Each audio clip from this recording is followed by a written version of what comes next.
2022లో engineering complete చేశాను. నేను ఇప్పుడు ఫ్రెషర్‌గా జాబ్ ట్రై చేయొచ్చా? లేదా ఫేక్ ఎక్స్‌పీరియన్స్ పెట్టాలా? ఇది జనరల్‌గా ప్రతి ఒక్క కెరీర్ గ్యాప్ స్టూడెంట్‌కి ఉన్న క్వరీ. సో, దీనికి సొల్యూషన్ ఏంటంటే ఫేక్ పెట్టడం అనేది ఎప్పుడూ కరెక్ట్ కాదండి. ఎప్పుడైనా మీరు గుర్తుపెట్టుకోవాల్సిన విషయం ఏంటి అనంటే ఫేక్‌ని ఎట్లా రీప్లేస్ చేయాలి? మీ కెరీర్ గ్యాప్‌ని ఎట్లా రీప్లేస్ చేయాలి? 2022 ఇప్పుడు 26 ఆబ్వియస్‌లీ కంపెనీస్ గ్యాప్ క్యాండిడేట్స్ని యాక్సెప్ట్ చెయ్యవు. మీరు ఏం చేయాలి అంటే ఇంటర్న్షిప్ త్రూ మీ గ్యాప్ని కవర్ చేయాలి, లేదంటే ఫ్రీలాన్సింగ్ ప్రాజెక్ట్స్ త్రూ కవర్ చేయాలి, లేదంటే ఏదైనా యాడ్ ఆన్ సర్టిఫికేషన్స్ పెట్టుకొని కవర్ చేయాలి. అంతేగాని మీరు 2022లో రిలీవ్ అయ్యి ఇప్పుడు జాబ్స్కి అప్లై చేయాలి అని అంటే ఫేక్ ఎక్స్పీరియన్స్ అయితే ఖచ్చితంగా మీ రెజ్యూమేలో యాడ్ చేయవద్దు.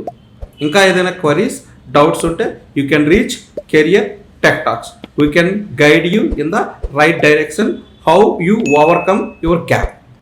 ఈ వీడియో మీకు యూస్ఫుల్ అనిపిస్తే లైక్, షేర్, సబ్స్క్రైబ్.